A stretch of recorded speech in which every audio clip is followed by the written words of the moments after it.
السلام علیکم ورحمۃ اللہ وبرکاتہ۔ کیسے ہیں جی آپ سب؟ خیریت سے ہیں؟ ٹھیک ہیں؟ تو جناب جماعت اسلامی کا دھرنا شد و مد کے ساتھ جاری ہے اسلام آباد میں۔ جو لیٹسٹ نیوز ہے وہ یہ ہے کہ جو مذاکرات وغیرہ کی کوئی کمیٹی بنی تھی اس کا ڈیسیژن ابھی تک نہیں ہو سکا کہ کس سائڈ پہ یہ کس کروٹ یہ اونٹ بیٹھتا ہے، اور اس میں حافظ نعیم صاحب کے بڑے بیانات آ رہے ہیں۔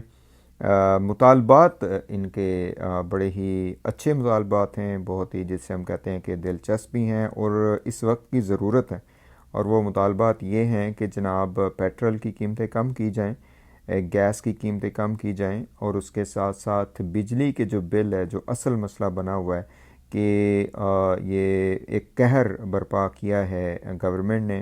یہ صرف اسی گورنمنٹ نے نہیں کیا، ساری گورنمنٹس ہی اس کا حصہ ہیں۔ جو آئی پی پیز کا کافی ڈیکیڈ سے مسئلہ چلا، وہ کہتے ہیں نا کہ آوے کا آوا ہی بگڑا ہوا ہے، تو جب وہ کہتے ہیں نا کہ بندروں کے ہاتھ میں آپ نے ماچس دی ہوئی ہے تو وہ آگ ہی لگائیں گے اور کیا کریں گے، اور یہی کچھ ہو رہا ہے۔ اس قدر مہنگے وہ کیے گئے معاہدے کیے گئے، اور اس قدر زیادہ جو ہے نا وہ گھپلے کیے گئے۔ یہ راجہ رینٹل مشہور تھے، ایک وہ جو ان کے تھے پیپلز پارٹی کے ایک وزیر، ان کا بھی یہی مسئلہ تھا۔ پھر یہ پرویز مشرف کے دور میں شروع ہوئے، پھر مسلم لیگ نون نے، پی پی پی نے بھی کیا، اور اس کے ساتھ ساتھ پھر پی ٹی آئی نے بھی کیا ہوگا۔ لیکن اب صورتحال یہ بنی ہوئی ہے کہ لوگوں کو اپنے گھر بیچنے پڑ رہے ہیں، اپنے موٹر سائیکلز بیچ رہے ہیں لوگ، پتہ نہیں کیا کچھ خودکشیاں کر رہے ہیں۔ تو یہ مطالبات اگر دیکھا جائے تو جو جماعت اسلامی کے بہت ہی زبردست ہیں، لیکن مسئلہ یہ ہے کہ اب ان کا بنے گا کیا۔ آئیے سنتے ہیں تھوڑا سا حافظ نعیم صاحب کو اور پھر آگے چلتے ہیں۔ اور بہت ساری آئی پی پیز ہیں، ان کو بند بھی کرنا پڑے گا۔ یہ بالکل ہمارا حتمی طور پر مطالبہ ہے، اس کے بغیر ہم یہاں سے نہیں ہلیں گے انشاءاللہ تعالی۔ بیٹھ گئے یہاں پر آ کر۔ اب آپ مجھے یہ بتائیے، اب یہ جو آئی پی پیز کا دھندا انہوں نے شروع کیا ہوا ہے، مراد اپنی یہ چھوڑتے نہیں ہیں۔ تنخواہ دار لوگوں نے 375 ارب روپے انکم ٹیکس قیمت میں جمع کرائے، پرائیویٹ اور گورنمنٹ سیکٹر کے۔ کتنے جمع کرائے؟ یاد کر لیں یہ باتیں سب۔ 375 ارب روپے ایک سال میں تنخواہ دار طبقے نے انکم ٹیکس قیمت میں جمع کرائے، اور وہ جاگیردار جن کی زمینیں 100 ایکڑ سے زیادہ ہیں، 1000 ایکڑ سے زیادہ ہیں، انہوں نے کتنے کرائے ہوں گے آپ کے خیال میں؟ 3000 ارب روپے جمع کرا دیے ہوں گے۔ کتنے کرائے ہوں گے؟ 5 ارب روپے بھی جمع نہیں کرائے۔ تو جاگیردار پیسے نہیں دے، تنخواہ دار سارا بوجھ ان جاگیرداروں کا اٹھائے، یہ نہیں چلے گا۔ ان جاگیرداروں کو لگام دینی پڑے گی۔ ان پہ ٹیکس لگاؤ، ہم سے ٹیکس ہٹاؤ، جاگیرداروں پہ ٹیکس لگاؤ، عوام سے ٹیکس ہٹاؤ، ہمارے بجلی کے بلوں سے ٹیکس ہٹاؤ، ہمارے بجلی کے بلوں سے ٹیکس ہٹاؤ۔ جی، تو حافظ نعیم صاحب کے مطابق ان کا جو مطالبات ہیں وہ اپنی جگہ پہ برقرار ہیں، وہ کسی بھی لحاظ سے جو ہے نا وہ پیچھے نہیں ہٹیں گے۔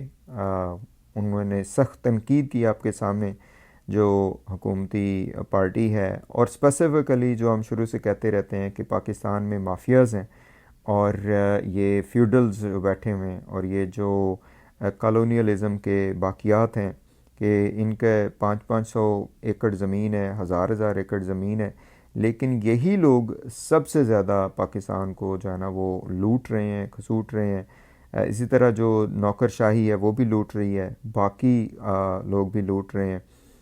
کوئی بہتری کی صورتحال نظر نہیں آ رہی ہے اس میں۔ اچھا، میں یہ مصدق ملک صاحب کی ایک پریس کانفرنس سن رہا تھا ابھی، کہ جس میں انہوں نے کہا کہ وہ شاید وزیر پیٹرولیم ہے، تو انہوں نے کہا جی ہم نے تو گیس کی قیمتیں تو بڑھائی نہیں ہیں، ٹیرف نہیں لگایا اس پہ، یہ نہیں کیا، وہ نہیں کیا، لیکن اس وقت جو اصل مسئلہ بنا ہوا ہے بجلی کے بلز کا وہ یہ ہے کہ انہوں نے غلط معاہدے کیے، شروع سے ہی غلط معاہدے کیے۔ اور اچھا، یہ بہت انٹرسٹنگ ہے کہ جو کچھ عرصہ پہلے کچھ اسٹڈیز سامنے آئی تھیں یا آبزرویشن سامنے آئی تھیں کہ اگر نیچرل ریسورسز سے پن بجلی جسے ہم کہتے ہیں ہوا کے ذریعے، اور یہ ساری چیزیں اسپیسیفکلی ہمارے ناردرن ایریاز میں ہماری جو گورنمنٹ اور یہ لوگ سارے کوشش کریں تو ہنڈریڈز آف ایئرس کی بجلی بن سکتی ہے، لیکن ظاہر ہے بنائے کون، کیونکہ اس میں کھابے بند ہو جائیں گے۔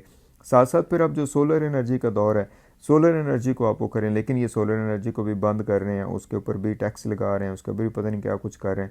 تو لیٹس سی واٹ ہیپنز. لیکن یہ دلچسپ صورتحال بنی ہوئی ہے. حافظ نعیم صاحب نے پی ٹی آئی کے اوپر بھی کافی سخت تنقید کی ہے کہ جس میں وہ کہہ رہے ہیں کہ جی الیکشن دوبارہ نہیں ہونے چاہیے. جب فارم 45 موجود ہے، وہ لیگل ڈاکومنٹ سمجھیں، اسی کے اوپر جو ہے نا ڈیسیژن کریں. کیوں نہیں کر رہے آپ؟ یہ بات ان کی بالکل ٹھیک ہے، اس پہ بعد میں بات کریں گے. السلام علیکم.